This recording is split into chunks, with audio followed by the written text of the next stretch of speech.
Always up on my own. Don't need you all in my zone. Spend so much time alone while I'm riding trap on my chrome. Always up on my own. Don't need you all in my zone. Spend so much time alone while I'm riding trap on my chrome. Been out of these streets, nigga trying to eat while I duck police. Own family stealing from me. I'm on to me to pray,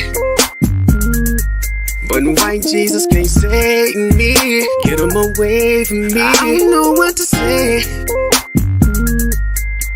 So many niggas hating me. Get him away from me. Always up on my own. Don't need you all in my zone. Spend so much time alone while I'm riding trap on my chrome. Always up on my own. Don't need you all in my zone. Spend so much time alone while I'm riding trap on my chrome. Going sip on my own. Don't need you all in my zone. Spend so much time alone while I'm riding around with my chrome. Going sip on my own. Don't need you all in my zone. Spend so much time alone while I'm riding around with my chrome. Trying to keep it on the true side, nigga. Laying low to play it cool, nah, nigga. Ass niggas on the team, I've been known to get the green ever since I was 2'5", nigga. Coop hanging out the roof, nah, nigga. Cause I ain't stunting on them. Put my whole team on so they ain't wantin'. When niggas doing bad, you know that they be hating on you. Get the hoping that you fall, they be waiting on it. Bullshit get bread from the envy. Best friends get to looking like enemies. When you got it in this bank account empty. Perfect recipe to brittle out of jealousy. Looking from a bird's eye view. Learn from everything I've been through. Told my baby girl, if you ain't spending life with the nigga, never let him put a dick up in you. Cause if a nigga wrong, I'ma check that shit. And when you paper long, never flex that shit. Told my son, when you getting money, never trick it to a baba, flip it over, then invest that shit. Give a lot of game, trying to bless my kids. Gotta keep it real, that's the best shit. Got hitters up in Philly, back in Texas. When I get up on the track, yeah, I wreck shit. Always up on my own. Don't need you all in my zone. Spend so much time alone while I'm riding trap on my chrome. Always up on my own. Don't need you all in my zone. Spend so much time alone while I'm riding trap on my chrome. Going sip on my own. Don't need you all in my zone. Spend so much time alone while I'm riding around with my chrome. Going sip on my own. Don't need you all in my zone. Spend so much time alone while I'm riding around with my chrome.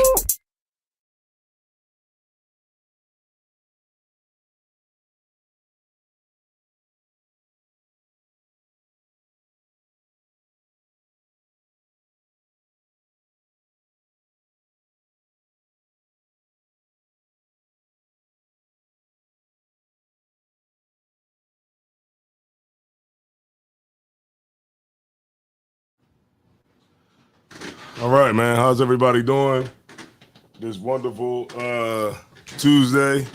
It's kind of raining outside, but I'm pretty sure we can manage to work with it. Let me see.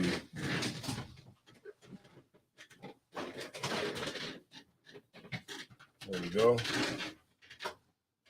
All right. So hopefully everybody got you know what I'm saying, what you need for class. You know, meaning that, you know, you have your, you know, your Bible, and everything else. You already know how that goes. All right. So boom, Brotherhood class, man. Like what I wanted to do was today I wanted to like bring out, some more along the lines of like what Brotherhood and Sisterhood consists of course, but then also I wanted to go a little bit more, deeper into like the psychology behind what is a normal person and what is an abnormal person according to psychology. All right. So I wanted to kind of bring that out because that was an interesting thing that I was reading. Also, I want to also give a big shout out to the New York camp for hosting this weekend. It was dope. You know, I mean, I got to speak on Times Square, you know, and, you know, for all the brothers who have not got that opportunity, you know what I mean? It's real dope, man. I mean, we had thousands of people walking past camp. You know what I mean? I think it's like, it was the best camp I've ever been to, you know, since I've been in the truth.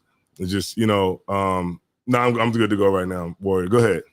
You know what I'm saying? And, you know, it's definitely the best camp I've been to since I've been in the school. And, you know, and so next year, man, if you can go, then, make sure you get up there, make your way up there to New York. And the barbecue was dope too. You know what I'm saying? It was a whole lot of food. I mean, it was like it was a barbecue, but it was a lot of food that, sisters made. I think it was like oxtails and all kinds of stuff that was there. That was dope. Nah, that was my phone. And then, of course, the yacht party was dope too. We was on the water and sailed past the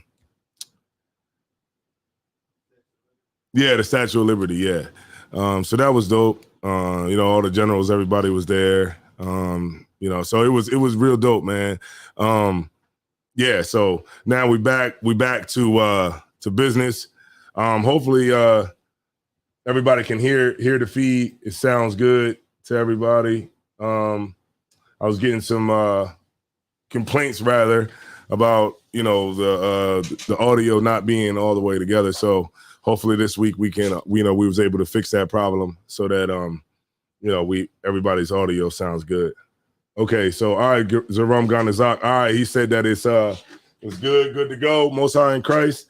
I'm glad for that. Zara Bakari, you can go ahead and take the mic. I'm gonna bring out some scriptures, of course. If y'all got any questions, we can go ahead and answer the questions now. And of course, once we get started on the topic, then I'll just answer questions that only pertains to the topic. You know what I mean? That way we stay focused in on what we we're going into. And then as we get closer to the end or whatever, I'll open up the class for any other questions. But unless the only thing that, if it's like during class, if we get a nut in the damn chat or whatever, we'll address that and we'll do it like that accordingly. All right, so Wild Audio. Okay, yeah, that's what I'm talking about. That's what I wanted to hear. All right. So Brotherhood and Sisterhood, we all understand like that's what's necessary for us, man. Because look, check this out, y'all. When we was out there on Times Square, when we was out on Times Square, it was just like a different. It was a different vibe because you really got to see like really like all we got is us. You know what I'm saying? It's really like when you really look at it, it's just like us against the world. You know what I'm saying? It was sisters out there, you know what I'm saying? And, and brothers out there. And when you saw like us and how much like we were outnumbered, of course, you know what I'm saying, by, everybody that's in the world, of course. But when you really get a chance to like really see it, you really get to understand that it's us against the world, and you really see who you're loyal to. You know what I'm saying? Like your loyalty goes to us. You know what I'm saying? And if you leave that, then you're a sucker anyway. One thing that General Mayak did was after the camp and we were circled up. That was the first time I've ever been circled up where we had like 3 rows of a circle.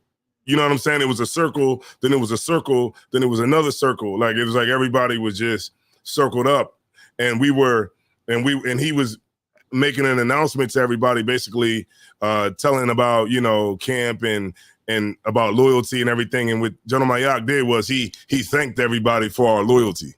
You know what I'm saying? Like, and then it was like some Edomite tried to like come up, like try to walk through the circle, and they was like, "Yo, back up." You know what I'm saying? Walk around. We had like a big circle in the middle of of Times Square. So it was like, we took up like the whole sidewalk. So like people had to like literally like walk around, you know what I mean?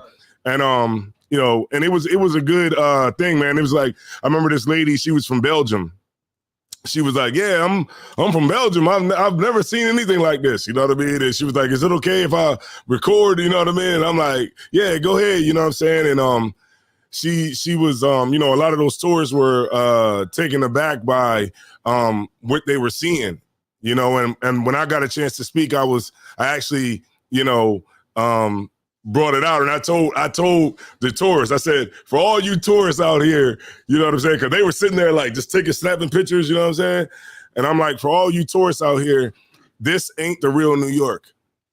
You know what I'm saying? I was like, the real New York is in Brooklyn. The real New York is in the Bronx. This right here is not the real New York. This is the part where this is the place where New York hides its demons. You know what I mean? They hide their demons behind, 40 Deuce and all of that, right? So that was good, man. It was just dope, man. Just a dope camp. I probably will, as things come up, I probably will go into it a little bit more. But let me find this one thing where I want to start at, right? Give me 1 second.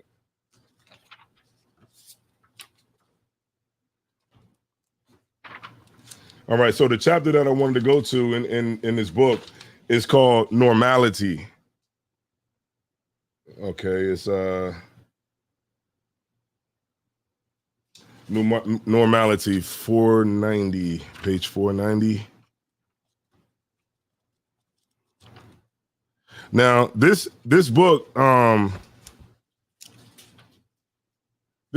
came in the mail the other day, like 2 days ago, and this is the book that I've been wanting. Now, y'all can go on Amazon and you ain't gonna find it. I got the last one, and after I got it, it said that it's currently unavailable. So, this right here, they have different versions of psych books, right? You have Atkinson and Atkinson, and this is psychology, the introduction to psychology by Atkinson and Atkinson and Smith and Hilgard. But this is the 9th edition, and you will not find it.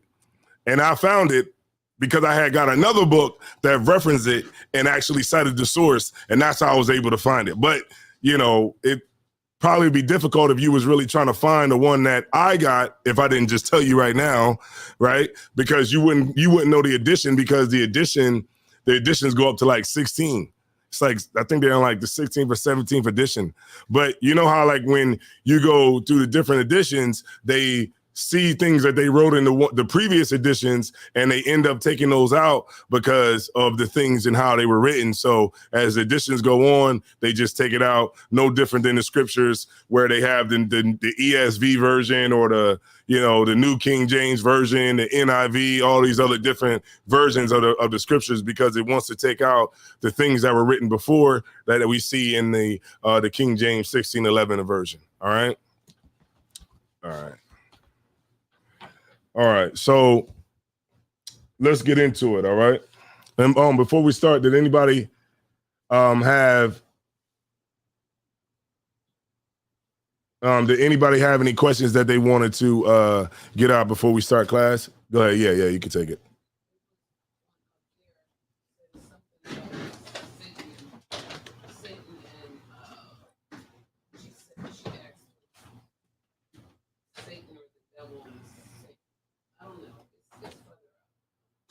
Let me see. Is the serpent Lucifer and Satan? It depends on the context. All right. So when you look at Lucifer, when you see Lucifer in the scriptures, Lucifer, now the serpent in the garden was a man, but the spirit that was on that specific person, that serpent, was the spirit that's, of Satan today, right? Now, when you look at Lucifer, Lucifer is the oppressor. You know what I mean? It's a way that we were able to, remember the Bible is written by Black people. So when we made those different distinctions, it was pretty much all talking about the same thing, but how we use it in what context will tell you exactly who we were talking about. So when you go to Isaiah, could you read Isaiah for me? Isaiah 14. And that's where the sister, if you can get me down to Son of the Morning. You know what I'm talking about?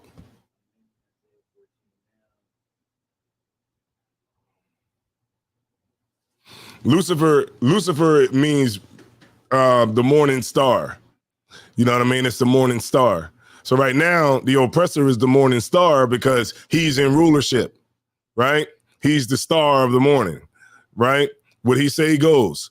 With everybody, when you go out and you get on that road in the morning, right? Everybody's on their way to go work their slavery for the oppressor. You know what I mean? That's what it is. That's why accidents happen in the morning, because everybody's rushing in the morning on I-95 or whatever your street is or whatever your highway is that has a ton of traffic in the morning. Everybody's doing the same thing. We're all out there on the road on our way to our slavery. Whether or not you work in the afternoon, same thing. You work at night, same thing. You work overnight, same thing. Everybody is moving towards a slavery somewhere, working for the oppressor, some place. All right. Now, so the oppressor is Lucifer, right? And I'm going to prove it in the scripture, right? And that he's a man.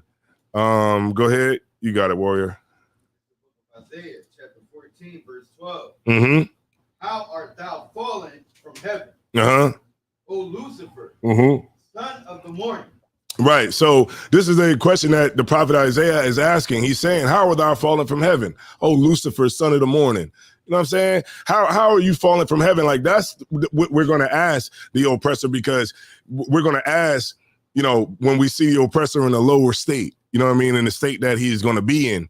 Because if you go up to 14:1 and you come down, it's talking about justice that we're going to get from the Lord in the end, and how, Esau is going to be judged. You know what I mean? The oppressor is going to be judged. And so when you get down, we're going to ask that question is, oh, Lucifer, son of the morning, how art thou fallen from heaven? Meaning that, how did you fall from the state that you was in to this low state that you're in right now? All right. Go ahead, warrior. Honorable Khan. Which, Salakia, how art thou cut down to the ground? Right. How did he get cut down to the lower state? Like, how did he end up being in the state that we were in? You get my point? Mm-hmm. How did he get to the state that we were in, you know what I mean, from the place that he was at? All right, read on. Which didn't weaken the nations. Right. So now who weakened the nations? Did Satan weaken the nations, or did the oppressor weaken the nations? Who dropped the bomb on Hiroshima and Nagasaki? You know what I mean? Mm-hmm. Who took over the Native American Indians? Was it Satan, or was it, the oppressor? You know what I mean? Who raped and robbed the island of Puerto Rico and Haiti and put them in slavery and made them, pick sugar cane until they dropped dead? You understand? Like, it was a actual person who did that. Right. Read on. Khan. For thou hast said in thy heart, I will ascend into heaven. I will exalt my throne above the stars of God. Right. Now, the stars of God is us. We're the stars of God. You know what I mean? And the oppressor always figures out ways to be over top of us. You know what I'm saying? It's like, and I'm going to go into that today in this in psychology. You know what I'm saying? I think this might be my niche. And that's why I'm going to keep going with it. And I almost had me thinking that maybe I could go to school for this, because I like it so much. But I'm going to go into how he wants to exalt himself, you know what I'm saying, above the stars of God, man, and how this is a thing that's very necessary in this place for him to do, to maintain that, you know what I mean, that superiority, so that he can exalt himself above the stars of God, because the oppressor is full of pride, right? But remember, and you looking at Obadiah, the pride of thy heart have deceived thee. All right, go ahead, warrior. I will sit also upon the mount of the congregation and the sides of the north. Right. So that's here. The congregation is our leadership. The leadership of Israel is the congregation. Right. So the oppressor, he sits on top of our congregation. He sits on top of our leadership. Right. All right. You got it, warrior. The North, Salakia, verse 14. And the sides of the north, and this is talking about North America right now. Go ahead. Okay, Khan. I will ascend above the heights of the clouds. I will be like the Most High. Right. Khan. Verse 15. Yet thou shalt be brought down to hell.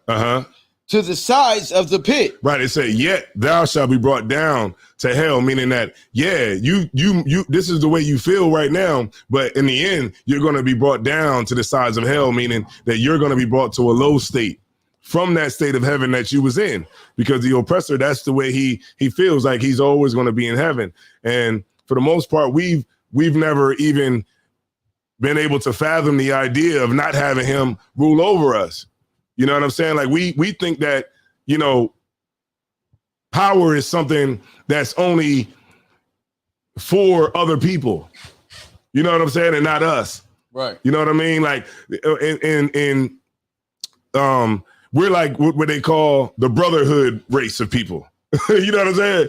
We're the Brotherhood race. You know, ain't that what they call us? What's up, brother? Mm-hmm. Right? We're the Brotherhood race. Like we're the race that just wants to just be cool with everybody and love everybody because we don't see the world in black and white and everybody else does. You know what I mean? Everybody else sees the world in color, but we don't. Right? So read that line one more time. Kind of Khan. Mm-hmm. Yet thou shalt be brought down to hell, to the sides of the pit. Meaning that the sides of the pit is like the most furthest part to the bottom that you can get. Right? If I was to pour this cup out and it was a little bit left in here, the size of the pit would be the most bottom part of the cup.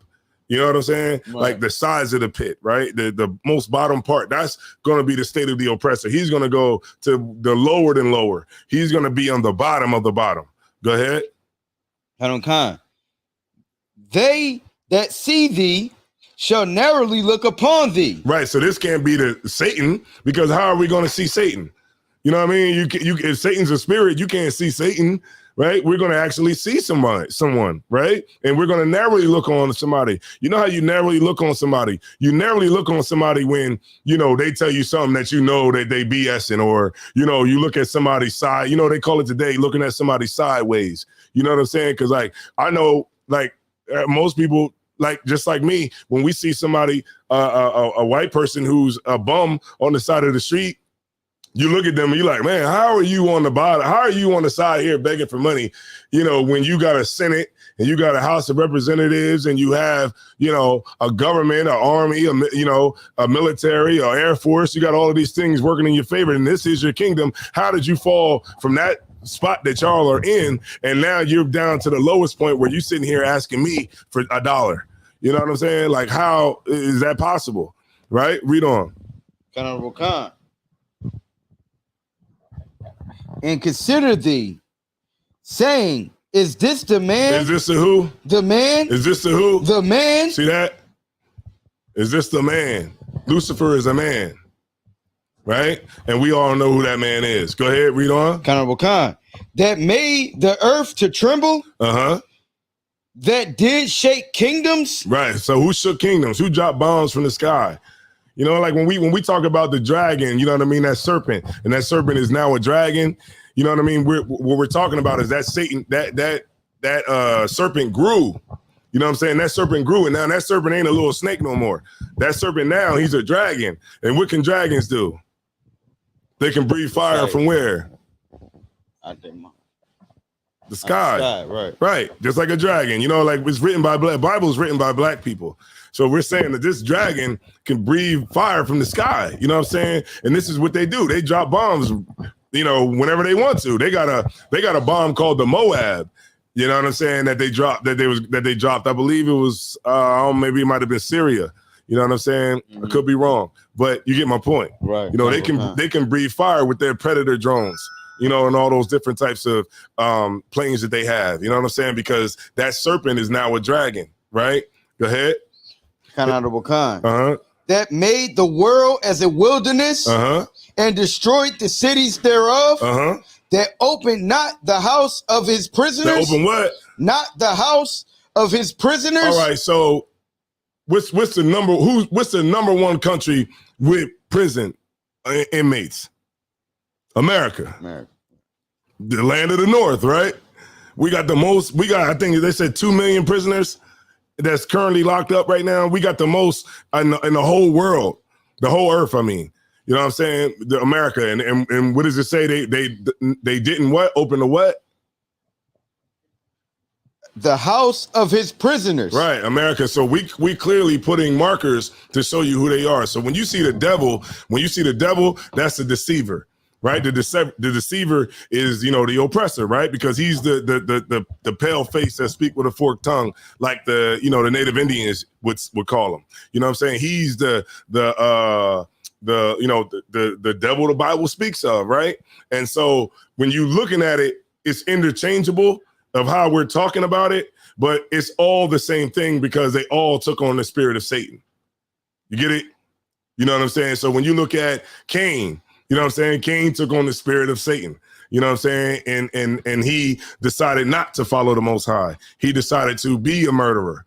You get my point? And as you go deeper into it, you'll see that all of it just lines up. And so it just depends on how you're looking at it. So yeah, whatever it is, when Christ said to the Sadducees and Pharisees, when he said, "Ye are of your father the devil, and the lust of your father you will do," he was actually talking to black people. You know what I'm saying? He was talking to the Jews when he said that, the leadership, in which they're Jew, right? Mm-hmm. But the characteristic that they were following was that of Satan, was that of the devil that they followed, which is the oppressor. All right. So I hope that could help the sister out a little bit. All right. All right. Most High in Christ. All right. Here we go. All right. Man, we got 30 people in here. I guess this might actually work, huh? Right. All right. Go ahead. I had a quick question. Somebody asked me, when we listen to like secular music, when we listen to like Lil Durk, being as though they promote the things that we speak against, is that they ask, are we supporting them by giving them streams and stuff like that? Like, are we like how can we support them and speak against it? That's like saying, what's the point of watching TV? Period. You know, like what? So you can't watch Power now, right? You can't watch Power. I mean, what you know what I mean? Like what the hell are you gonna do? You know what I mean? You can listen to it and not do it. It's entertainment. We clearly see that that's all rap music is. The worst thing you can listen to is gospel music. Right. That's the worst thing you can listen to. You know what I mean? Because that's the truly satanic. You know what I mean? Teaching you to love the oppressor and be a goddamn doormat. That's what that does. You know, I get what they're saying about, you know, the music promotes, you know, the killing of everybody, but so do movies. Right. Kind of. So, I mean, you can listen to it and not do it. Right. I've never listened to Lil Durk and wanted to go out and kill somebody. Right. I never listened to, you know, Bone Thugs and Harmony or Biggie. Biggie, I grew up on Biggie and it didn't make me want to go out and, you know, and shoot nobody in the face. Right. You know what I'm saying? There's far more evil music out there, I guess you would say, like rock music, you know, but we always get the bad deal, right? Right. We always get the bad rap. It's like, for sure, Lil Durk is the most evilest, you know,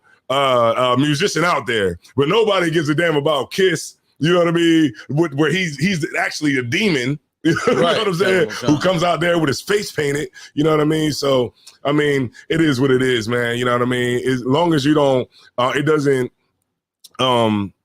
corrupt your integrity and compromise your integrity, you know what I mean? Then, I mean, what the hell? I listen to rap music whenever I go to the gym, if I was to go to the gym or if I'm, you know, on my way out or go to the club or something like that, it is what it is. Go ahead.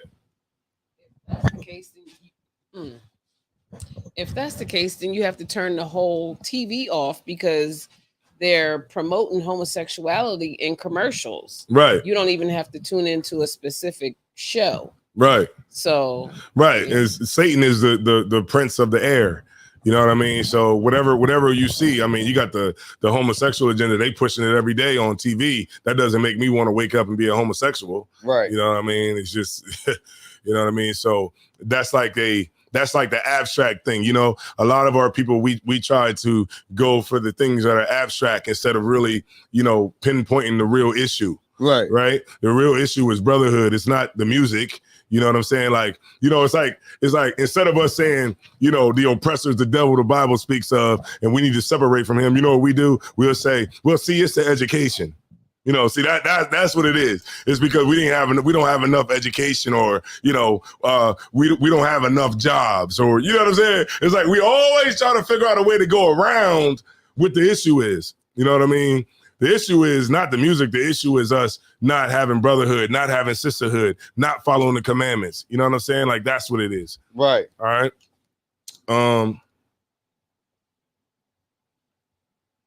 Okay, you said what do I say to people who say we should vote? Vote for what? Where has voting gotten black people? And then for somebody that does vote, that does talk about voting, ask them what a pledge delegate is. Ask them what a super delegate is. Ask them what a closed primary election is. You know what I'm saying? Ask them those types of questions. They're not going to be able to answer you because they don't even understand the whole process of a two-party system anyway. You know what I'm saying? Voting doesn't even matter in America. So what I would say to somebody who said that we should vote, how are you going to vote when you still trying to convince the oppressor that Black Lives Matter?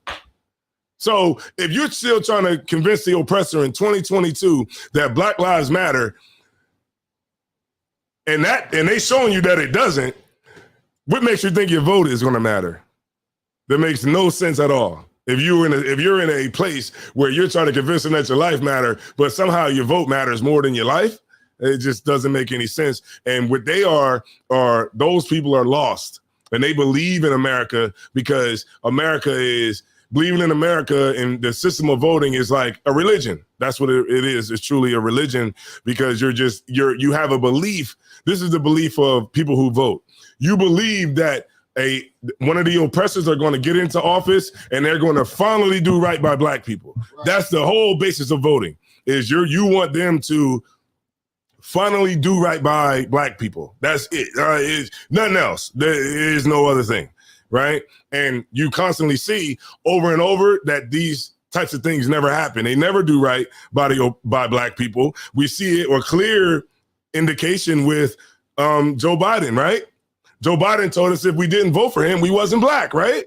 And what has he been doing? He's been giving money to everybody but black people. Right. He gave billions of dollars. For some reason, he just does not, they do not want Ukraine to fall to Russia, right? And they're in Western Europe, Eastern Europe. They do not want this Eastern Europe country to fall. But for some reason, they got thousands of black people, hundreds of thousands of black people that are homeless right now. You know what I mean? Homeless, can't eat, businesses gone. But for some reason, they got billions of dollars to send over there so that they don't fall to Russia. Right. But they don't have the money to give to you. You ask them, hey, well, what about the black people that's here that's starving and don't have homelessness? Well, we're working on it. We need to have a meeting about this committee with this committee and that committee. We're working on this. We can't really do this. We can't really do that. Or my hands is tied, right? And that's what happens. Right. And you even got our people that are so dumb that get up there and say, well, he can't really do everything. Well, he did a lot on his first day. Right. This first day in office, he put laws on the book for the LGBT community. Right. And then once the thing happened with the Asian shooting, he put the Asian hate bill. He brought over people from Afghanistan, brought over people from Syria, brought over people from the Ukraine. Right? Brought all those people over here and turned away who? The Haitians. You get my point? So what is the message? The message is it's clear that America got money for everybody else. They just don't got none for you. You know what I mean? And voting is a I got you, sis. I'm coming right to you. And voting is a thing that they give you to make you feel like you are a part of the decision making when it comes to governance in America. But the real thing is they just doing that to give you the illusion that you're included in this place, because they understand through psychology that if they don't give you the illusion that you have a say so, that you'll go up and you'll light a trash can on fire. You know what I mean? You'll tear a bus station up, a bus stop up. You'll break into the gas station and try to steal the scratch off tickets and the cigarettes. You know what I mean? So they understand that you'll do those things because you feel like you don't have a say-so. So they'll give you illusion that you have a say-so, but you really don't have no say in governance. And then also, this is the last point I'm going to make, is that when you vote, it doesn't even matter anyway, because if the Electoral College wants to vote a different way, then they're going to vote a different way.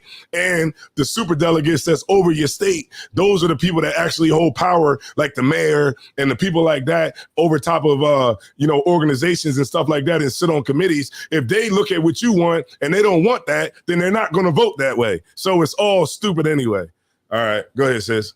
All right.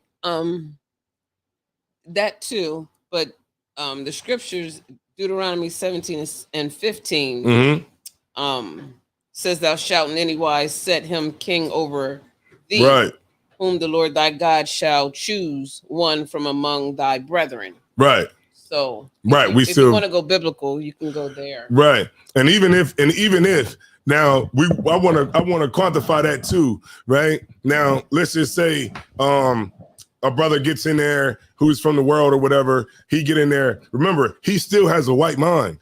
His mind is still white. You get my point? Like this is talking about like someone who's from our nation, like which is Christ, right? Somebody that's not going to be swayed by America. Like they could put somebody in there, like they could put somebody in there that's black or whatever. Like, but what good would it do if he got a brain that's, you know, polluted with white supremacy? You know what I mean? So it wouldn't even make no difference. Like if you put Oprah's an Israelite, you put Oprah in there, what's going to happen? She's still going to give you white supremacy. She's not going to give you anything else. She's just going to still give you what is embedded in her brain. So it makes no difference if you are you know, somebody from the world that gets in office. It matters if you're a person that's unwavered, you know what I mean, unfazed by money and the politics of America. Go ahead. Right. Now the only way that it could, now let's just entertain that for a second. Even if it could work, it would have to be an independent party. You get my point? Like we couldn't have somebody that was a Republican or a Democrat. Right. We would have to have somebody that was independent, that represented us, that came out of us, that actually got elected. And that won't happen because the fool's game in a two-party system is it's only two ways that you can get the nomination, which is, you know, either a Republican or a Democrat. The greatest example of that is Bernie Sanders. Bernie Sanders was what? An independent, right? But when he ran against Hillary Clinton, he understood that in order for him to have a real shot at becoming the president, he had to become a Democrat. So it's just a big fool's game. I got you right here, sis. It's a big fool's game with voting, and our people shouldn't be doing it. All right, vote for Christ. All right, boom. All right, no sweat. All right, so we're gonna get into it. I'm gonna just read this one scripture real quick. All right.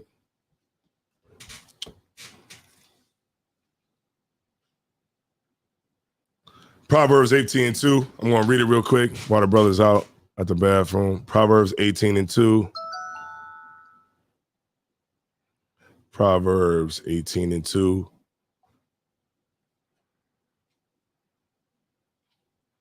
All right, just got to get it real quick.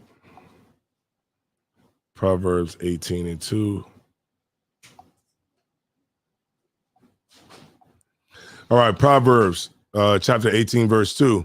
It says, a fool have no delight in understanding, right? Because, you know, when we go out in these streets and we try to, you know, talk to our brothers and sisters, man, you know what I'm saying? Like you try to give them understanding, but they don't have any delight in that. You know what I'm saying? Like what our people want to do is we want to keep continuing to do what we've always done. And the new generation that's coming up, they think that they're so liberal and they think that they're so, you know, they're the millennials and they have a different set of ideas. And when you talk to them, they got the same ideas that they had from the 40s and the 50s and the 60s and on up until now. You know what I'm saying? Like they don't think any different than, you know, what has come before. And even like when you look at them in the sense of like, you know, they've a lot of those brothers and sisters, they you know, they never experienced or know anything about slavery or anything like that, but they're still affected by it too, as well, by the behavior that they display. You know, when you talk to them and you say, well, you know, maybe we should separate from the oppressor. They're like, oh man, see, we gotta love everybody. That's the same thing as Christianity, just you know, just on and on and on, same old thing. Nothing ever changes. So it says like a fool has no delight in understanding, but that his heart may discover itself. Meaning like that he just do what he want to do. Meaning wherever in his mind, he just want to do, even if it's something that's not smart. You know what I'm saying? And so this is why we you know, you don't follow fools. You know what I mean? But a lot of us do. A lot of us follow fools. You know what I mean? But we follow them because we follow people that are charismatic instead of moral. You know what I mean? And that's the one thing that we definitely have to change. All right.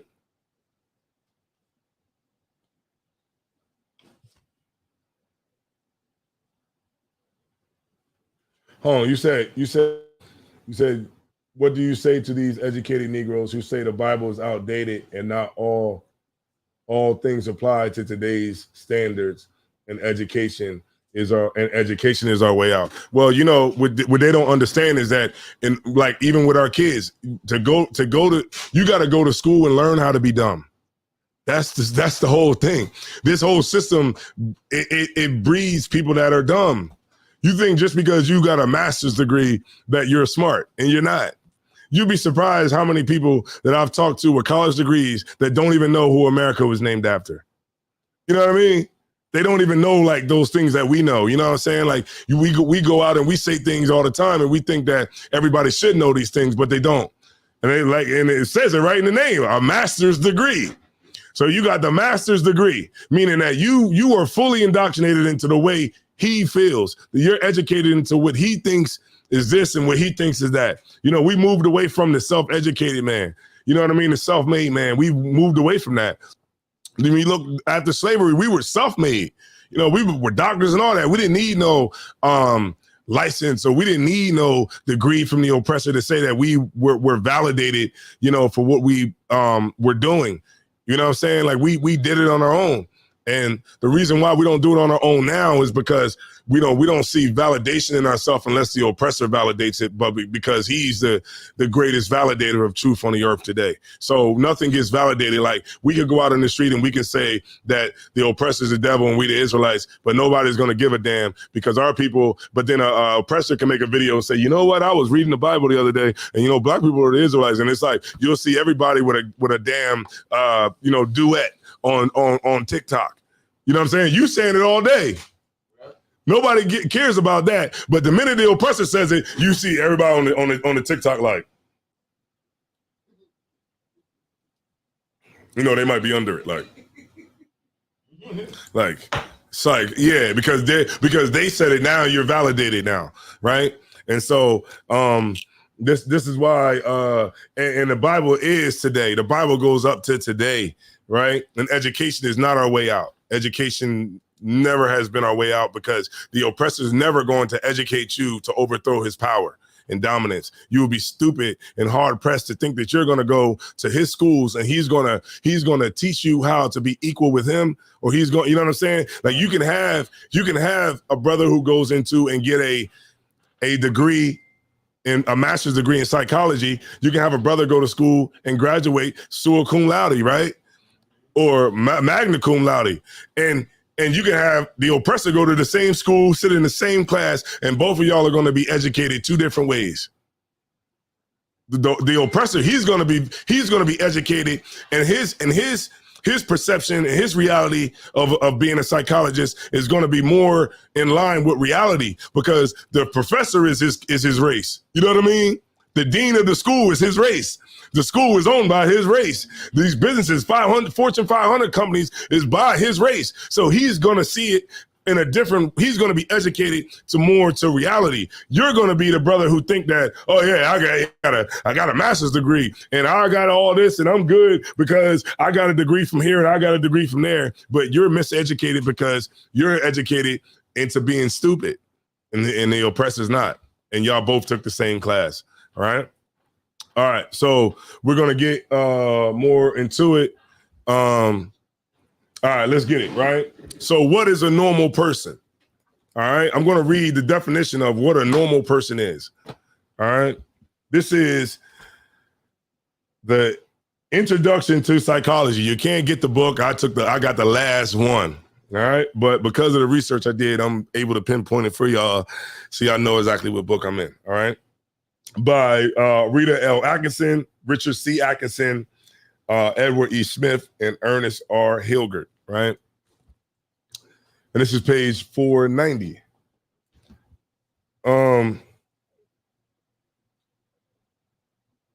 All right. Normality is even more difficult to define than abnormality. But most psychologists would agree that the following qualities indicate emotional well-being, and these characteristics do make up sharp distinctions between the mentality, the mentality, healthy and the mentally ill. Rather, they represent traits that the normal person possess to a greater degree than the individual who is diagnosed as abnormal, right? All right. Number one, efficient perception of reality. The normal individuals are fairly realistic. Now, when you read psych books, elevated up to the group level, elevated up to the national level, right? But they write it in a way to say individual this, individual that, the individual this, because that's to throw you off, right? That's to throw you off and make you think that it's just about individuals. But remember what I told y'all, right? What's the point of psychology from the oppressor standpoint? What is it about? Y'all can just throw it out there. What is psychology about from the oppressor's perspective? Go ahead. Power. Right, power. It's about control, right? That's what it's about. It's about power. It's about control of who? Right. That's right, the environment. But what else? More specific, Black people. Right? Hispanics, Native Indians. That's what the whole thing is about. It's about control, right? So when you read psych books, elevated up to the group level, elevated up to the national level, right? So when you read it, like if you read it like this, it would say normal groups, right, are fairly realistic in appraising their reaction and capabilities and interpreting what is going on in the world around them. Right. So according to a psych book, in order to be a normal person, you got to be able to perceive the things that are going on around you. Are we able to perceive the things that are going on around us? Because no matter what happens to us, we refuse to see reality. Right. Our reality is what we see in church. Our reality is, what we see on TV. What do you say? On the corner? Right, on the corner, right? The reality is that we live in a distorted reality because what we're actually seeing is not actually real. You know what I'm saying? Like a person, a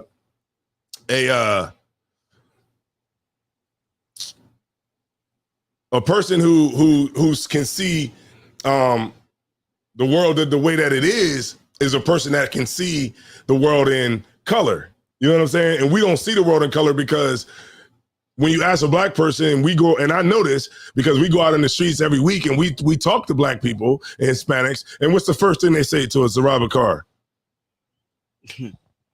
Y'all crazy. No, I know that, but I'm saying when we start talking about Christ is Black, Israelites is Black, all this, the Hispanics are the real Jews, what do they say to us? What doesn't matter? Color. Exactly. Right. Now, in the other nations, they see the world in color. We're the only ones that don't. Right. Right. We're like what they say. We're the Brotherhood nation. Right. Now, and that's actually good. Right. When it comes to us, right, that would be more effective. It's not effective when you're trying to be the moral, the moral. You're a nation of people that want to always take the moral high road all the damn time. You know what I mean? When it comes to anything, when it comes to your people getting stepped on and walked over like a doormat, we always got to take the high road on everything. And we're the only ones that just want to have brotherhood with everybody. Right. But everybody don't want to have brotherhood with us. All right. It says the normal individuals are fairly realistic in appraising their reactions and capabilities and interpreting what is going on in the world around them. They do not consistently misperceive what others say and do. Don't we perceive what others say and do? Every day we talk about, well, Joe Biden, he just need a little bit more time. And guess what? We're going to vote for him again because he's going to pop out again. He's going to pop out in 2023. He's going to pop out because it's going to be his last year, and he's going to need to get voted back in again. And he's going to pop out, and guess who else is going to pop out? Kamala Harris, right? And she's been quiet, right? Ain't saying nothing about Brittany Griner. They had what's his name, Rodman about to go, saying that he was going to step up and do something, right? Because nobody's doing anything because she just used black women for what she always do. And what they always do, they always try to figure out a way that we can get black women by having a woman who has the same shade of skin, right? So we can get the black girl magic popping, right? Mm-hmm. So we can get the lip gloss popping so that we can get all of that good stuff, popping so the black woman will go out and vote for her because they think that she's about them. Mm-hmm. And the brothers is no smarter because we go out and vote for damn Joe Biden because he said that if we voted for him, we wasn't black. So we think that he's going to do something for us because he actually said something that triggered something in us. You know what I'm saying? Mm-hmm. He said something, and that thing that triggers in us is psychology that's been worked on our brain. It's like the oppressor can say stuff to us and get a reaction out of us. Every time. You know what I'm saying? Like if I was a wave a cross right now, brothers probably, bow down and start worshiping Jesus. Mm-hmm. If I waved the flag, if I was out in the street and I waved the flag, brothers would be like, oh, you know what, I'm gonna go ahead and join the army. You know what I'm saying? Right. Because the oppressor controls the symbols and things that are in our minds that he can get a reaction out of. So he understands that if he talks about watermelon or he talks about chicken, those are cues. Those are, things that invoke emotion out of you. So if he says chicken, automatically that's black, ain't it? Chicken, football, basketball.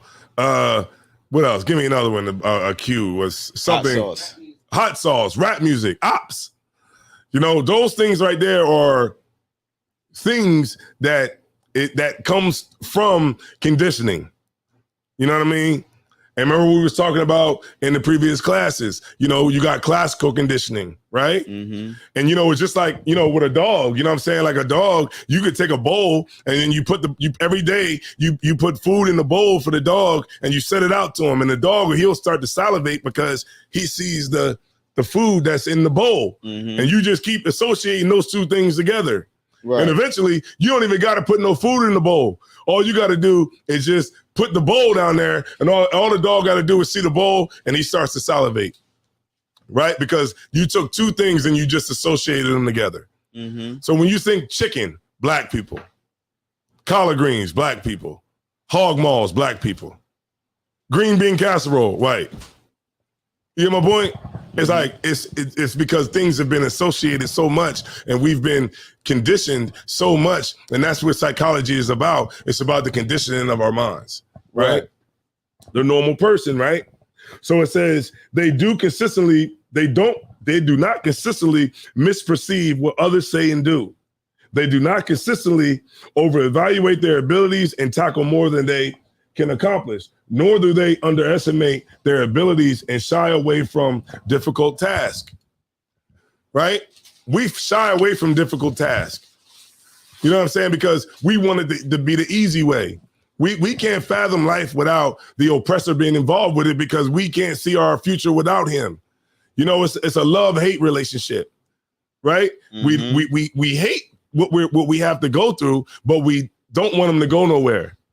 Because if he goes somewhere and he leaves, then that means that we're not going to have access like we had to drugs. We're not going to have access to the things that keep us filthy and disgusting in America. You know what I'm saying? So it's like you hate him, but you love to hate him. You get my point?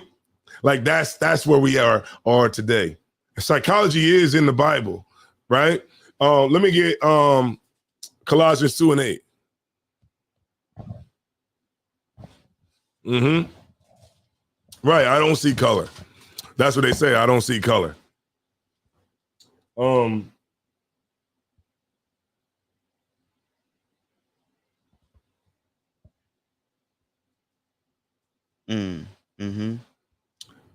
You got it, Warrior? Honorable concept. Colossians 2:8. Let's get it. Honorable concept. That's the book of Colossians, chapter 2, verse 8. Uh-huh. Beware, lest any man spoil you through philosophy and vain deceit, after the tradition of men, right? After the rudiments of the world, and not after Christ, right? So that's psychology for you, man.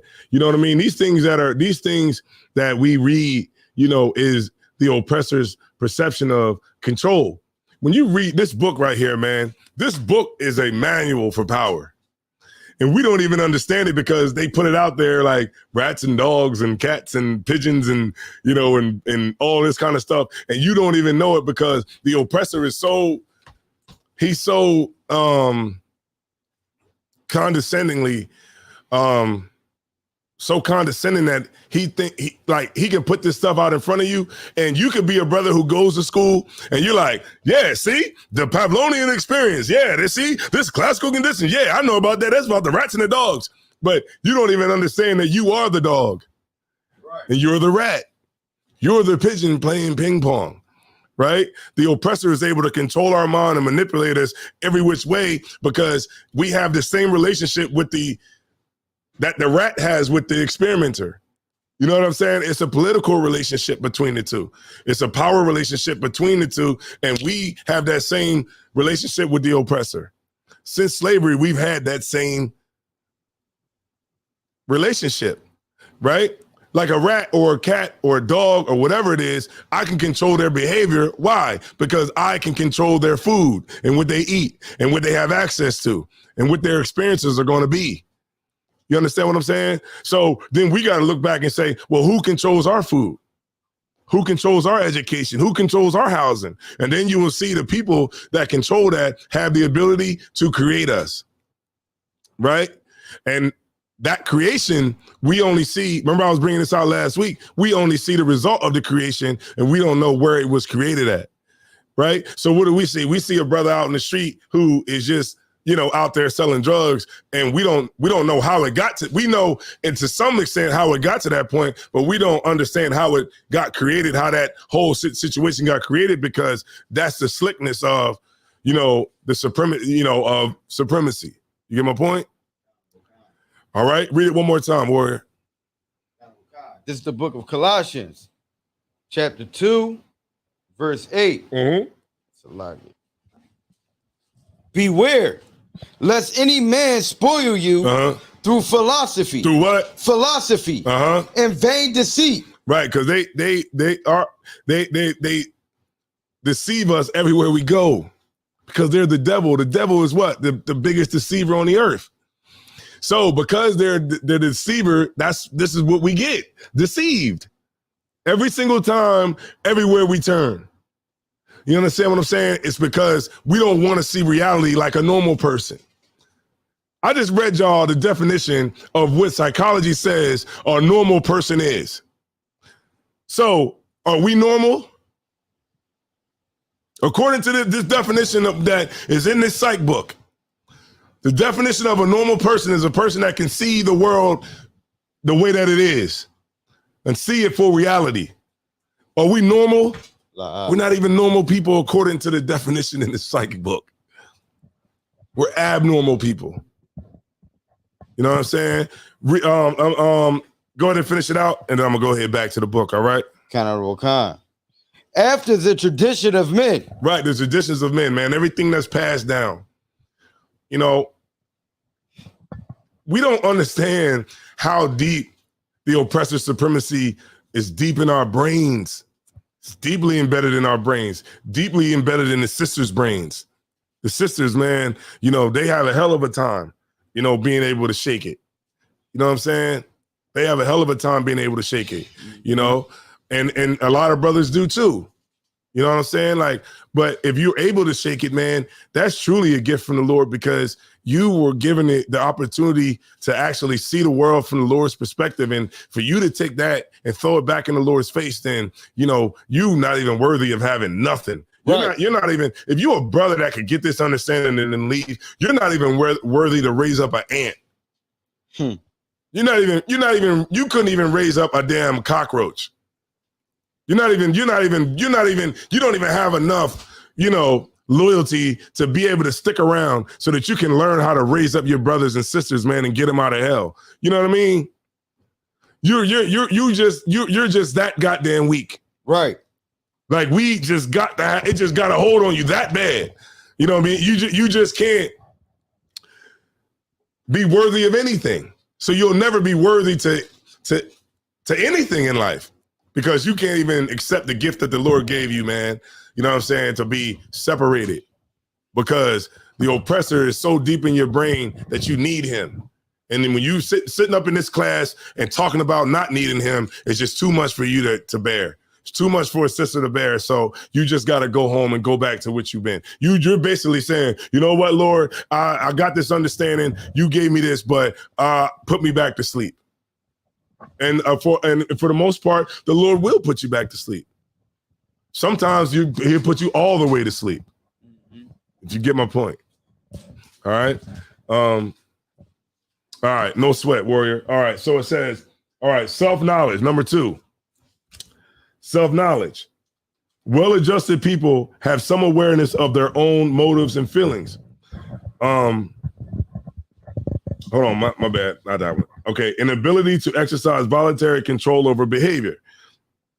Normal individuals feel fairly confident about their ability to control their behavior. How can we control our behavior if we're being controlled? You get my point? Because just like the rat that's in the box, he can only do what I want him to do. If I want, look, every time you push the lever 5 times, I'll feed you. You don't push the lever 5 times, I'm not feeding you. Every time you see the light come on, I'm going to shock your hind legs. Every time you don't see the light, I'm not going to shock you. But I might switch it up. I might let you hit the lever 5 times, and I might not give you nothing until 5 minutes later. And the rat will just start doing it. He'll just start doing whatever it takes to get food. So essentially, that rat is not a normal rat. He's an abnormal rat, because this rat has behaviors that are created in him that I want, that's conducive and that is compatible with my civilization and my society. So what we're seeing here today is we're seeing Black people, Hispanics, being created into what is compatible with America. You get my point? So what's compatible with America? You being homosexual. That's compatible. You know what I'm saying? What's compatible? You smoking weed all day. You know what I mean? Smoking your face off. Every damn night. That's compatible with America, because what does that do? That keeps you from seeing reality. What we're saying, being normal. It keeps you from actually seeing what's going around, because you're smoking so much that all you just want to do is have peace with everybody except for your own brothers and sisters. You get my point? Like, this is the game that's being played on us, and this is what we have to understand so that we don't keep getting played, right? I'm gonna keep reading, right? Occasionally, they may act impulsively, but they are able to restrain sexual and aggressive urges when necessary, right?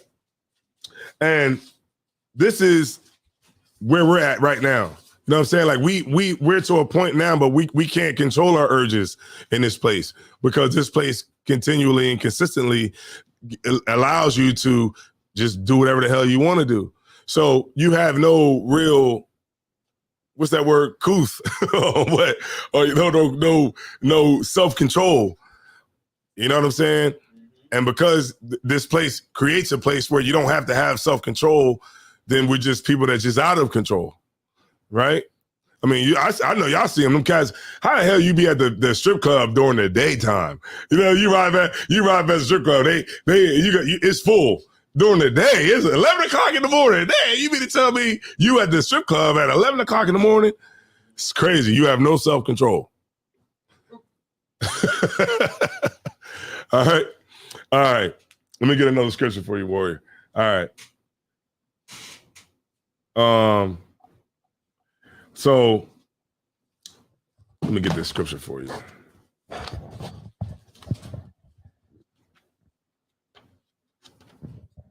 Hold on, let me find this real quick. I'm gonna read y'all something.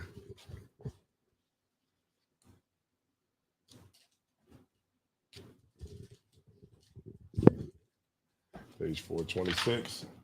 Hey, look, man, I'm telling y'all, man, when y'all read this, it's crazy. Y'all remember what I was reading last week? If y'all don't know, then we'll go back. But it talks about the social learning approach. And let me see this. I'm going to read this to you real quick, right, before I read the scripture, right? It says reinforcement and social learning. It says the effect of other people. The rewards and punishment they provide is an important influence on an individual's behavior. The reason that the oppressor has power because he has the ability to punish and not punish as he pleases.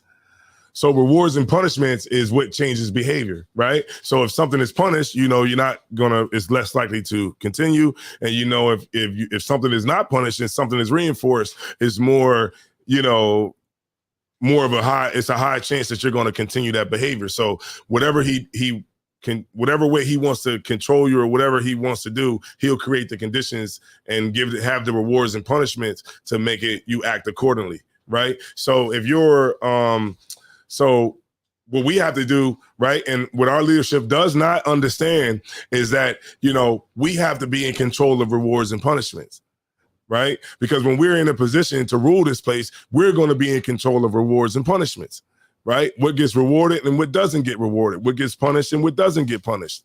But we got to be a type of people that can think on this level. You get my point? Like, this is what this class is about. It's about we having a think tank right now. Right? A real think tank, thinking about what's going on. And we're looking at what's really real. Like, we're looking at a manual that is for power. And now, are we in a position right now to be able to think on this level? No. You know what I'm saying? Like, it sounds good. Why can't we come together? Everybody was like, well, why can't we just put all our money together? How are we going to put our money together? Right. They were like, yeah, you know, you ask about, you know, they be like, yeah, see, y'all ain't right. You know what I'm saying? What y'all be saying, you know, on the street corner, man, that ain't right, man. You know what we need? So I say, okay, well, what we need to do? Well, the first thing we need to do, man, is we need to come together and we need to put our money together. With who? So we're supposed to give our money to you. We're going to give it to you so you can run away. You know what I'm saying? And we don't know where the hell you at. You just leave and go to Spain some damn where. We'll never see you again. You know, you go to the factory of the oppressor, right? You go to Europe with all our money. You know what I'm saying? Like, what would you do with, you know what I mean? What are we supposed to do? You know, and people can't understand that, right? Hold on.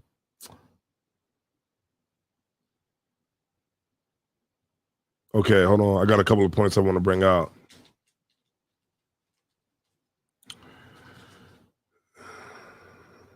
Okay.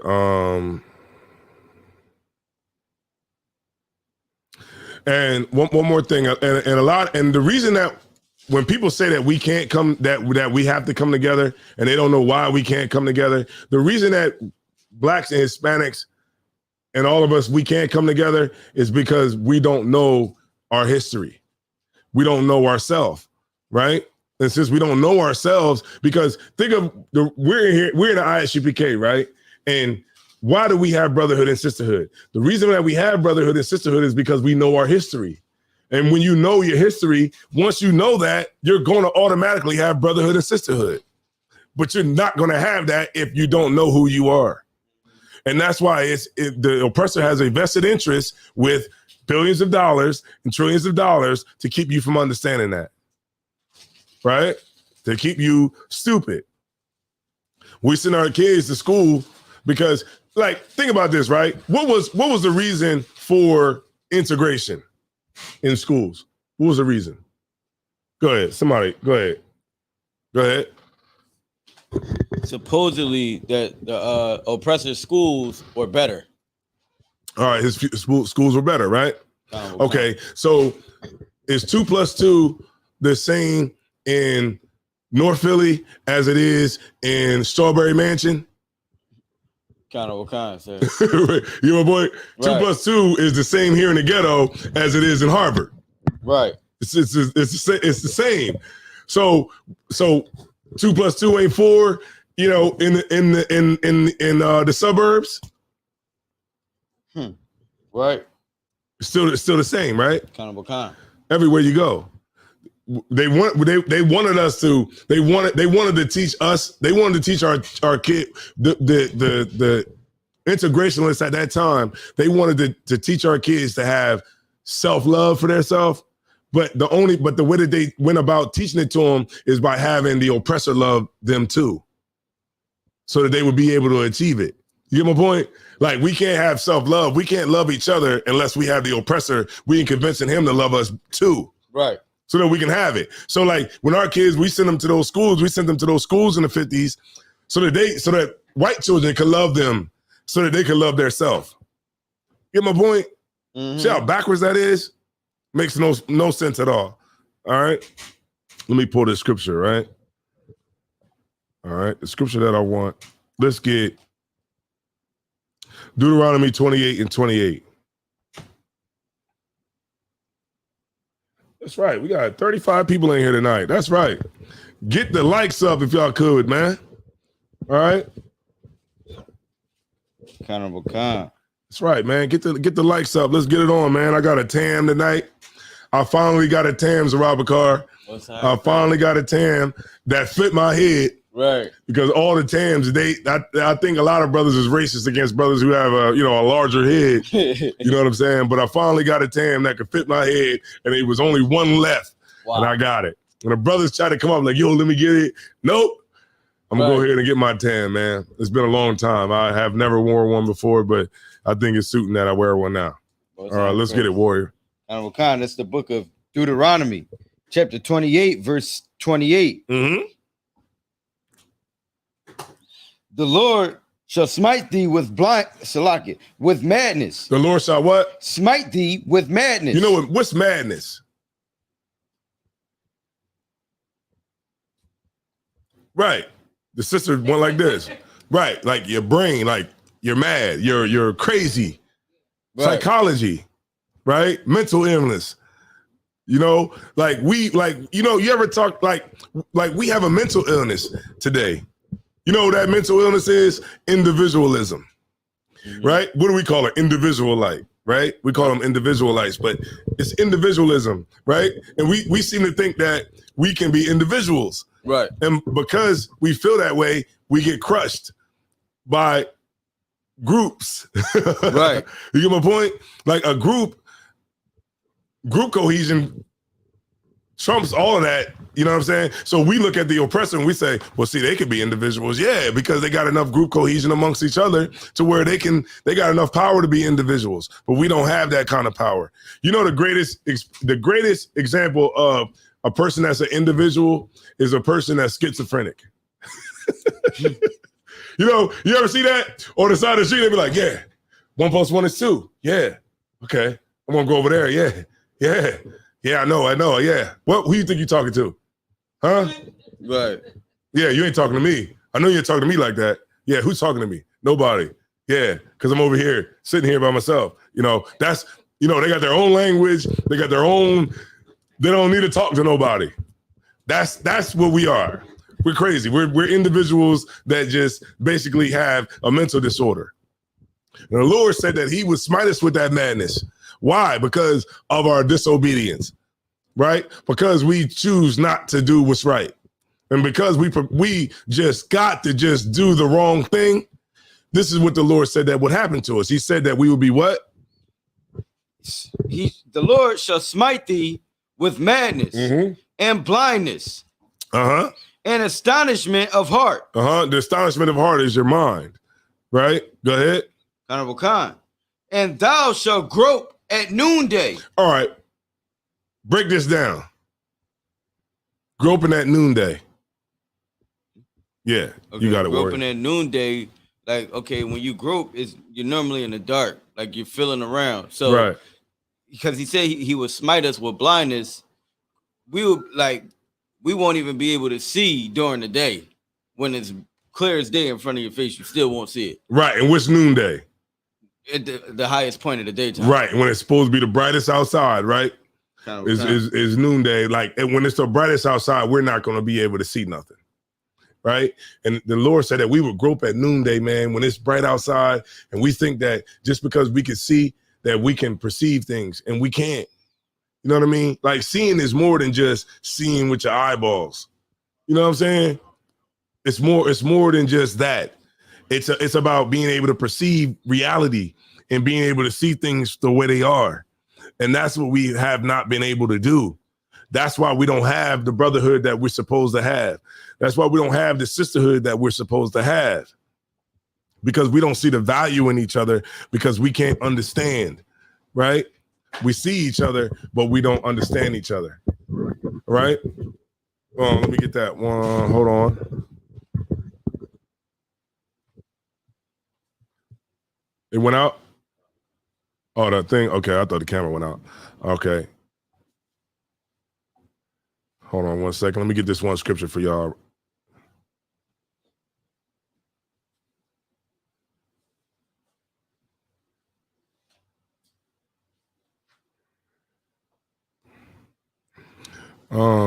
Okay, let me get Isaiah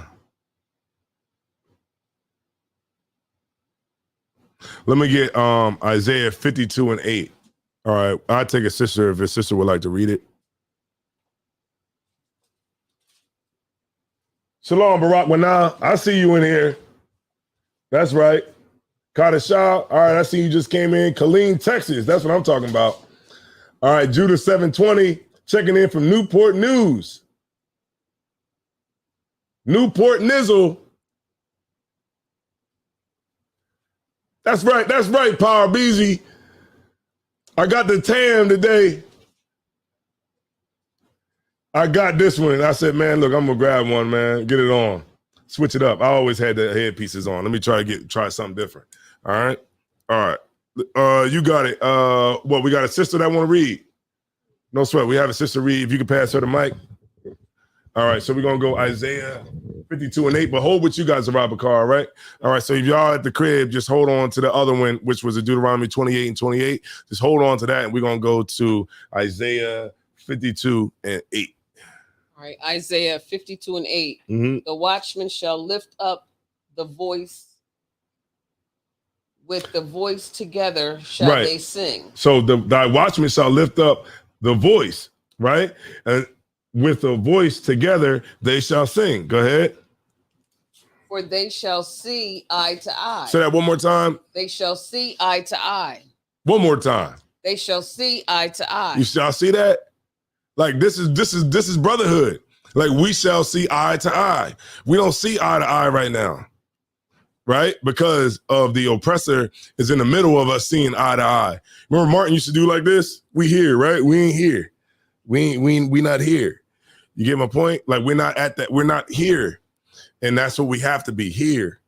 Right? Like what's understood doesn't need to be said. Right? Go ahead, sis. When the Lord shall bring again Zion. Right. See that? When the Lord is going to bring us together, we got to see eye to eye first. We're not going to get to the point that we want to be until we start to see eye to eye first. When we was out there in New York and we was out at Times Square, we saw eye to eye out there. You know what I'm saying? The Commander Junior Hunter got up there and spoke for an hour and a half. And he brought out a book. That's different. You know what I'm saying?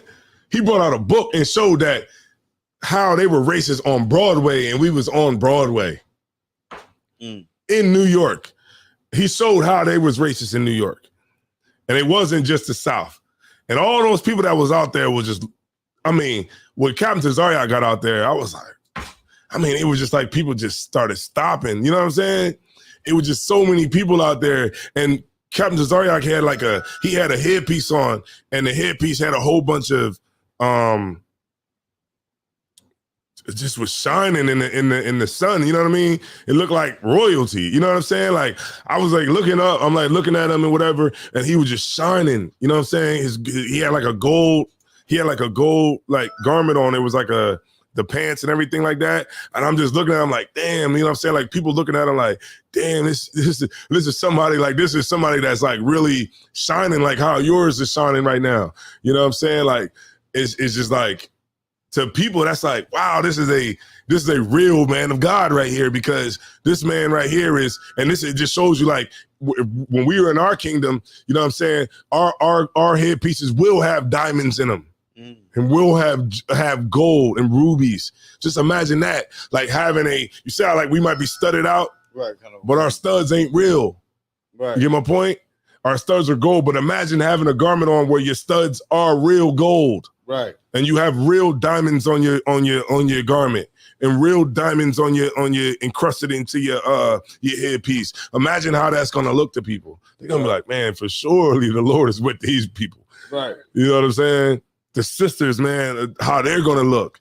You know what I mean? Where the sisters have they tiaras on or whatever what they call them, tiaras and all that, where it's real diamonds. You know what I'm saying? And the sisters are looking like glorious, and their dresses is like silk and just the best. You know what I mean? Right. Like that's how it's gonna look. But we gotta, in order for us to get to that point, we have to see eye to eye. Go ahead. And Salaki, if I may, I was just talking to like a sister earlier today. And, you know, our people in the world, like you said, like the individualites, they think they, you know, oh, well, I read my Bible and I pray to God. You know, that's what they say. Like, I don't need to come to class or, you know, I don't need to get with a camp or any of that. Like, I know I'm an Israelite, but I don't need to do any of that. Mm-hmm. You know, I feel like that's religious, but you know, clearly you can't be reading your scriptures because, and most of them people, they're vexed with that demon of smoking weed. That think that way. Let me get. I got a scripture for you. Exodus 36:1. Kind of kind, sir.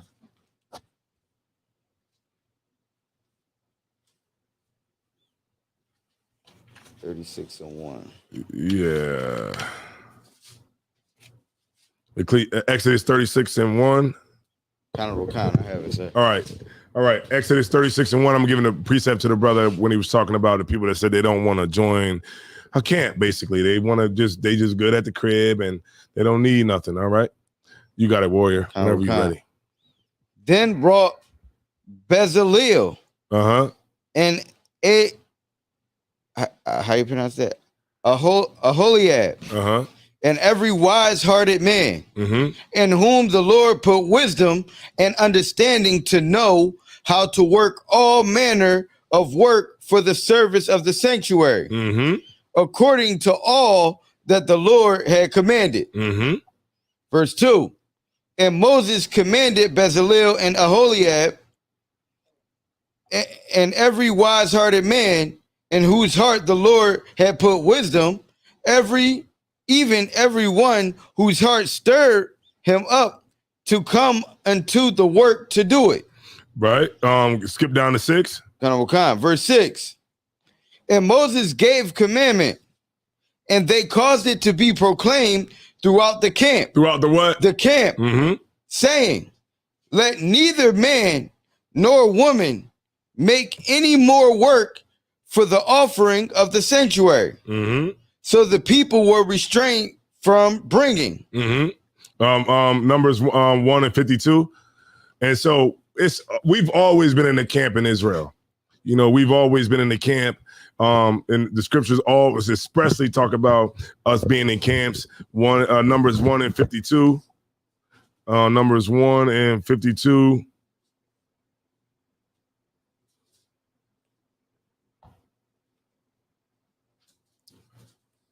You got it, Kazakwa? All right, nah, she good. Nah, I was just seeing if she had it. Okay, it's the book of Numbers, chapter 1, verse 52. And the children of Israel shall pitch their tents, every man by his own camp. By his own what? By his own camp. We've always had, the camps of Israel has always come together. You know what I mean? Like if you want to be in this brotherhood, you have to be in the brotherhood. You cannot be an individual. You cannot sit in the crib and think that you're going to get the kingdom, because the Lord does not deal with individuals. He deals with camps. Right. You know what I'm saying? Now, which camp? You know, you got to choose wisely. Right. But if you are trying to do the work of the Lord, or you trying to get in there and really, you know, get up in there, you got to be in a camp. You got to be in it. You know what I'm saying? And that's on you, the part of where you choose to go. Right. I suggest you come to where the truth is, right? It's clear where the truth is. What's understood don't need to be said. But, you know, you got to be in a camp. Right. You can't be an individual. That's the truth is here. It's where you get, you know, we get policed. You know what I'm saying? Like that's what the whole thing is about. You can't get policed at the crib. Who the hell know what you're doing? Right. That's why a brother leave here. A brother might be an officer. He leave for 2 years. What the hell you been doing? Oh yeah, you got to start back at the bottom again because we don't know what the hell you've been doing. Sister leave the school. We don't know what the hell you've been doing. Right. You know what I mean? But if you are here, at least we see you every week. We can kind of get a good gauge of, you know, how you doing. You can always tell when somebody's like having a hard time really with being here and being in the truth, because they'll start to just fall off. You know what I mean? Like you just fall off. Like it just starts becoming a burden for you, and you can't endure. You know, like remember what Christ said. You know, you receive the word with gladness, but you just endure for a time, and then soon as persecution arises for the word's sake, immediately you're offended, and you'll just leave because you're offended. You know what I'm saying? If you're a sister, you'll probably leave because, you know, your mom found out that you go to a school where they allow men to have multiple wives, and your husband has another wife, and she's like, oh, I can't believe you would be in a cult like that. You know what I mean? And then, you know, the sister will be like, oh, well, maybe she's right. And then you'll just leave and forfeit everything because you listen to your mom. You know what I mean? It's a reason the Lord gave you the understanding and not your mom. Right. You know what I'm saying? And it's like, that's how it goes. You know what I'm saying? A brother might be in here and then then somebody will tell him, oh man, you let men tell you what to do? You let another man to give you an order? Yeah, but you go to work every day, and as soon as you go in there, the oppressor tell you to sweep the floor and you do it without no problem. Right. You know what I'm saying? He tell you to mop the floor and you do it, and you do a good job too. You know what I'm saying? You have no problem with taking an order from somebody else, but you have a real problem with taking an order from your brother. I would rather take an order from my brother than take an order from the oppressor, because he has no compassion on you. Be like, oh, how you doing? Oh, man, I just had a death in the family. Oh, man, that's crazy. All right, I need you to sweep the floor real quick. You know what I mean? Mm-hmm. No compassion at all. Brother might be like, man, you know what? Just go ahead and take the rest of the day off, man. You know what I'm saying? I know you're probably dealing with something, whatever. You know what I'm saying? If you need to take a couple days, man, just go ahead and do it. You get my point? Like, that's what the kind of compassion that we would have dealing with our own nation. But because we don't, like the scriptures say, and like, you know, we don't, like, we can't see ourselves being in a position of power. We can't see we can't see the value in ourselves void of everybody else, because we've been, you know, socialized into this mindset that we have of we just can't do it on our own. So what do we see? We don't see the value in each other, and we just see the value in joining ourselves with everybody else. And this is where we fall at every single time. Let me show y'all something real quick, man. I just want to give you that about the camps, right? Let's go back into the social learning theory, page 426. What's the time looking like? 428. All right, cool. It says, the rewards and punishment they provide is an important influence on an individual's behavior. According to social learning theory, individual differences in behavior result in large part from the differences in the kinds of learning experiences a person encounters in the course of growing up. Did y'all hear what I just said? Mm-hmm. They know exactly how to do whatever. They understand all these things work reciprocally, and it goes back and forth, back and forth, back and forth. So if they want to create an environment where you're going to have to hustle, they're going to create an environment that you got to hustle in. And then they're going to lock you up for hustling. You know what I mean? It's slick. You know what I mean? If it's a tough environment where you got to survive and you got to be tough, they're going to create the environment where you got to be tough. Hence the projects, Caprini Green projects. We'll be some down in, what's some in Philly? You got it. What you say? Richard Island. That's good. Passyunk. Abbotsford. Bloomsburg project. Bloomsburg projects. Yeah. You know what I'm saying? Here's Riverside projects. We got Southbridge projects. You know what I'm saying? Like, those things are created like that specifically because they want a certain type of behavior. to come out of those places. Right. The same way West Side and North Side, East Side is all different.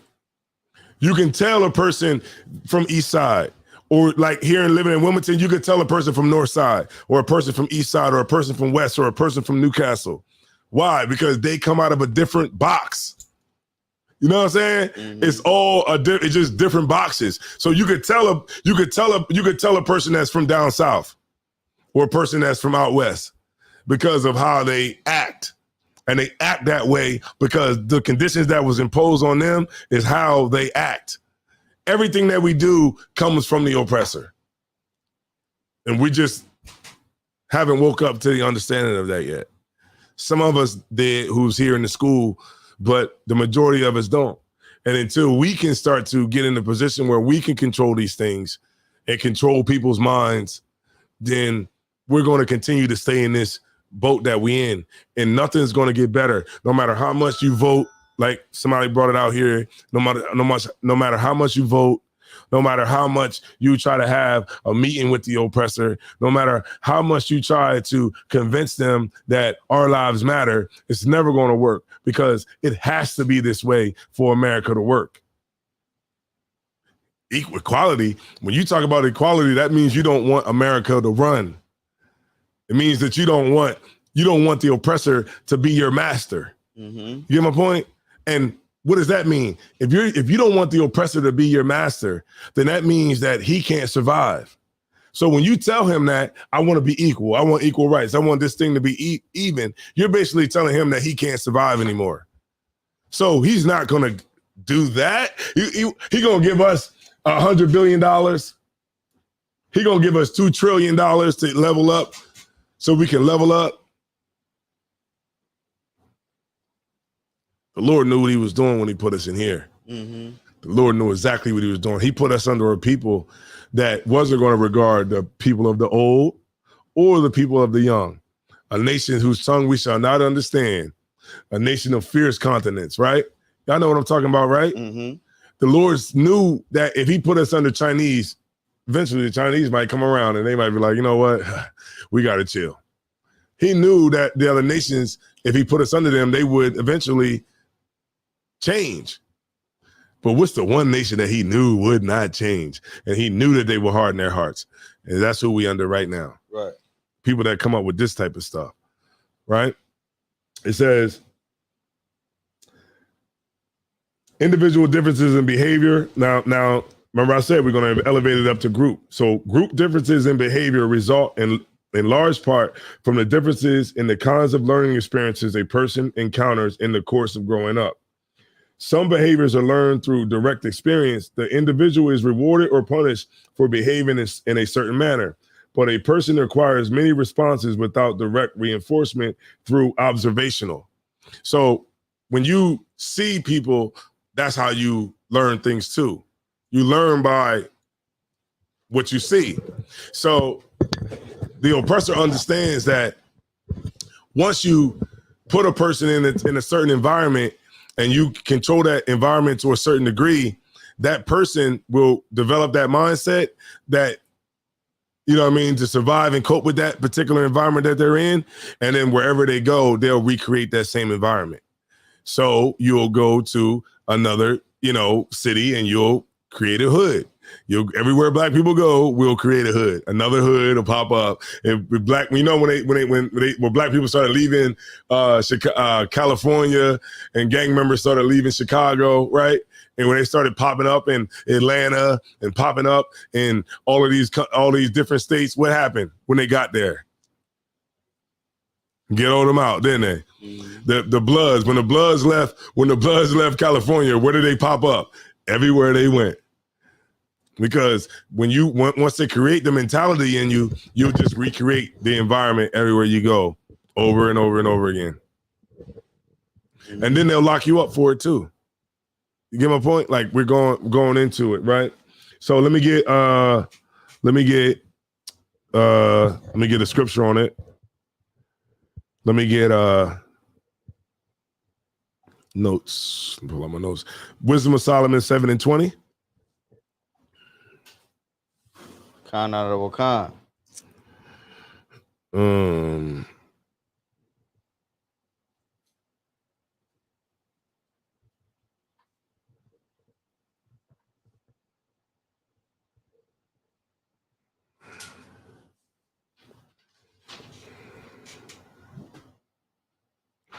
So the mentality that we have in America, man, it ensures that the oppressor will dominate us for the next, 100 years if Christ don't return. If we don't get ourselves together, you get my point, then we'll never be able to get out of this condition that we're in. We'll be saying, I say it every time, and when I go to camp, we'll be saying Black Lives Matter until the year 3000. Of course, none of us will be here right now to be, you know what I'm saying? But, to some degree, we'll be back and we'll be saying it again, growing up again, and we'll be saying the same thing, expecting something to change. Go ahead, Warrior. Honorable Khan, this is the Book of Wisdom of Solomon, chapter 7, verse 20. The natures of living creatures and the furies of wild beasts. Hold on, go up one verse. Honorable Khan, this is the Book of Wisdom of Solomon, chapter 7, verse 19. The circuits of years and the positions of stars, the natures of living creatures and the furies of wild beasts, the violence of winds, and the reasonings of men. This is what Solomon understood, the reasonings of men. He understood psychology. You know what I'm saying? Like, he understood what makes a person do this or what makes a person do that. The reasonings of men is psychology. You get my point? It's like what makes a person do this or what makes a person do that. You know what I'm saying? The reasonings of men. Read it one more time. Honorable Khan, this is the Book of Wisdom of Solomon. You want me to start at the top? Yeah, one more time. Chapter 7, verse 19. The circuits of years and the position of stars. Right, because remember, Solomon was rich, right? He was a rich king, right? And so he had time. When a person is rich and they don't have to be in the hustle and bustle of everyday life like we do, then that person has time to reflect. You get my point? That person has time to think about things and consider things. And this is what Solomon had a chance to do. He had a chance to sit back and remember, Solomon had all the horses and he knew like, I got all these horses. Solomon had what? How many women? 700 wives. He had all the women that you could have. You know what I mean? But he understood that those things were just vanity. You get my point? Because he had everything, you know what I'm saying? So a person that doesn't have all those things, they will look at it and say, well, man, he got everything. Oh, I can have all this. I can have all the cars. I can have all this and that. But at the end of the day, you only can drive one of them at a time. You know what I'm saying? Jeff Bezos, what's the cat that started Apple? He what's that one cat? Steve Jobs. Steve Jobs, who died of cancer, right? He had all the money in the world. You know what I mean? But I guarantee you he would have gave it all up if he could just kept on living. Right. You know what I'm saying? So it doesn't matter. It's like, it doesn't matter about the money you have. It doesn't matter about anything. What matters is what you do when you're here, how you serve the Lord when you're here, right? And if you can listen and follow the commandments while you're here, that's the only thing that matters in life, because at the end of the day, nothing else matters. You know what I mean? I mean, it was a funeral today. One of my uncles, you know what I'm saying? It's like nothing matters at the end of the day. Only thing that matters is, and we said this at the last funeral. This is why I'm gonna stop going to funerals.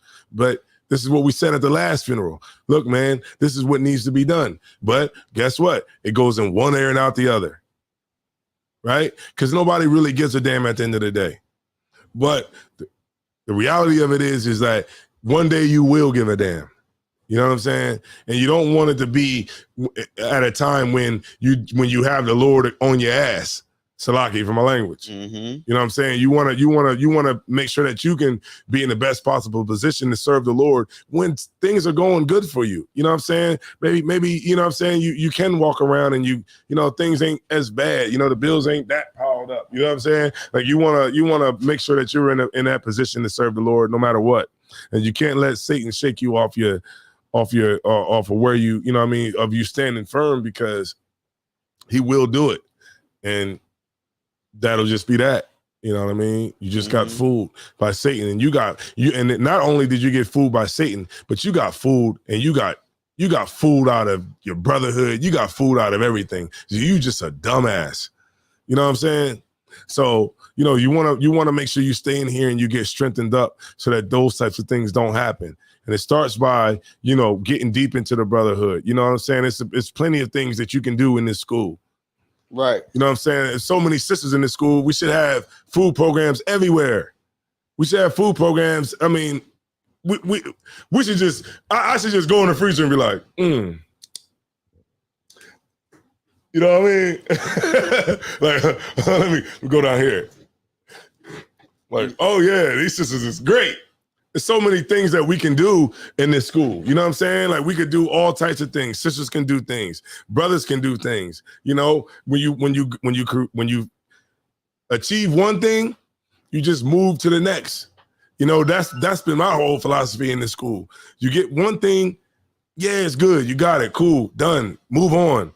You don't bask in everything forever. Like, see, remember that time, 3 years ago when I did this? No, nobody remembers. So you want to stay consistent. You want to stay current, right? That's how it is, right? Ain't that how social media is? Nobody gives a damn about what you did a year ago, or what you did 6 months ago. We want to see what you did last week. Right. We want to see what you're doing right now. That's the same way the truth is. You got to stay consistent, stay current, stay focused.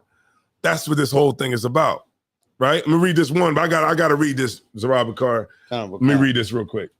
It says, for social learning theory, theorists, behavior is the result of continuous interaction between personal and environmental variables. Environmental conditions shape behavior through learning. A person's behavior in turn shapes the environment. It's lucky. I just had to read that. We're reading the manual for power. And, and I'm off of it now. But y'all want to check this out, man. Social learning approach, man. Psychology right here. Let me see it. I don't have the what's the name on. So, you know what I mean? It would what's the name it? It would zoom right into it. Right. It's just a glare off the front of the book. That's yeah. But I don't have that. I would if I had it on the camera. Right. If I had that picked, I would go like this, and the whole thing would just come into focus. See, man, y'all got to get y'all camera game up. All right.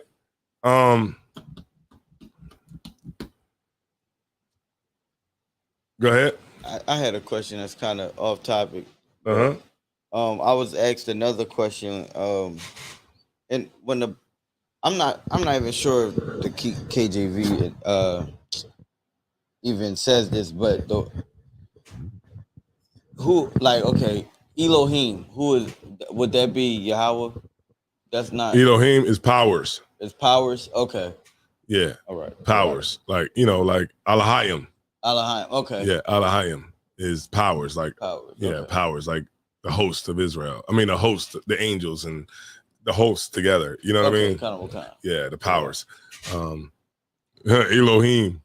Yeah, I was asked that question, so I told him that I would ask in class. Yeah, Elohim. Elohim. Yeah. Yeah.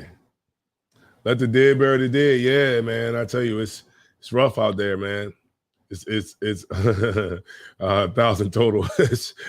Kanaz had 700 wives and 300 concubines. Yeah, so he had all the women in the world, and he saw that, that stuff was just vanity, man. It didn't mean anything at the end of the day, because ultimately what ended up happening, the kingdom split because of it, because he was, doing what he was doing.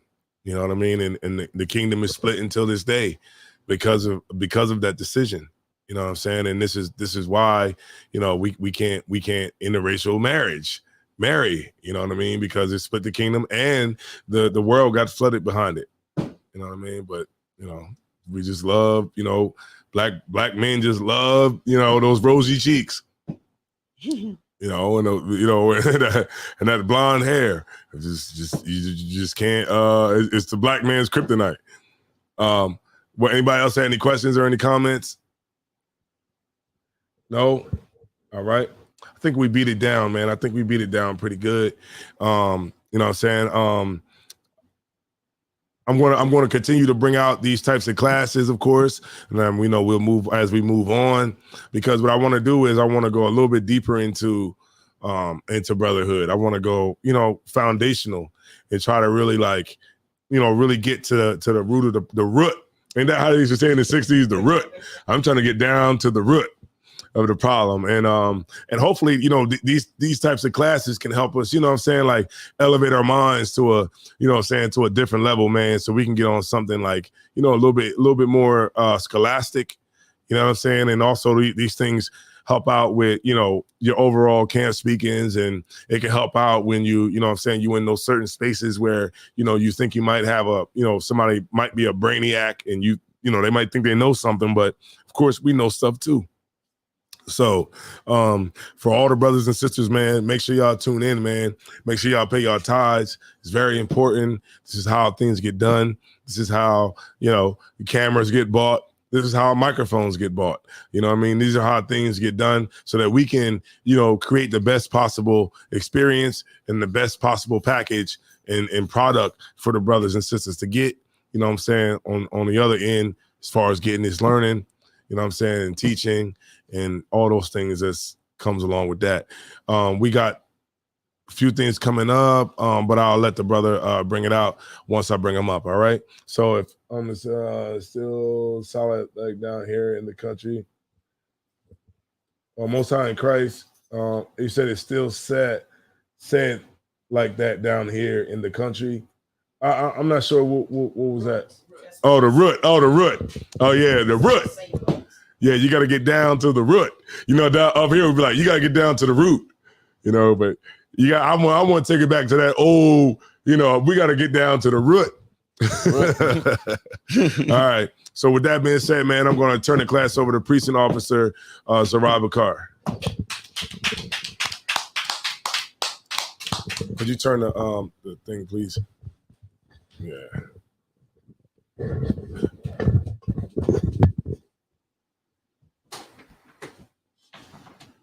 Shalom, Israel. We are the ISUPK, Israelite School of Universal Practical Knowledge. Started out at 1 West, 125th Street, Harlem, New York, under Commander General Yohana. This is your ISUPK security announcements. Rule for new brother and sister. When a new brother or sister comes into the school, they are off limits for 6 months. They are to be saluted only. They are here to learn and shed themselves of the world. If they need transportation, the teacher will arrange it. After 6 months, if a brother or a sister has an interest in a particular person, they are to seek counsel from the heads. Tithes, which is a commandment. Numbers 18:21, Malachi chapter 3, verse 8 through 10. Ma'asharah means tenth in Hebrew. 10% of every penny of any increase the Lord gives you. Priest fund. It's a free will offering for the priest. It's not mandatory. Whatever amount or size bottle you would like to give. Upcoming holy convocations. It's the Feast of Memorial Blowing of the Trumpets, September 25th, Sunday, 202 North DuPont Road? North DuPont Boulevard. North DuPont Boulevard, and that's where we're having it at for Delaware. If anyone wants to be a trooper in the school, start wearing all black boots, shirts, pants, headband, and scarf. With that being said, men of Israel, Amijah, we're going to give one courtesy salute. Men of Israel, Amijah Shabbat, Amijah, Barak, Yahweh Ba'Shem Yahushua Barakatham. Yajmatah, Sar, we're going to give the sisters a courtesy salute. Sisters Amijah, men of Israel, Amijah Shabbat, Amijah, Barak, Yahweh Shamar Alatham Ba'Shem Yahushua. Yajmatah, class dismissed. Get on out of here. Yes, sir. Yo, man, I was almost about to go.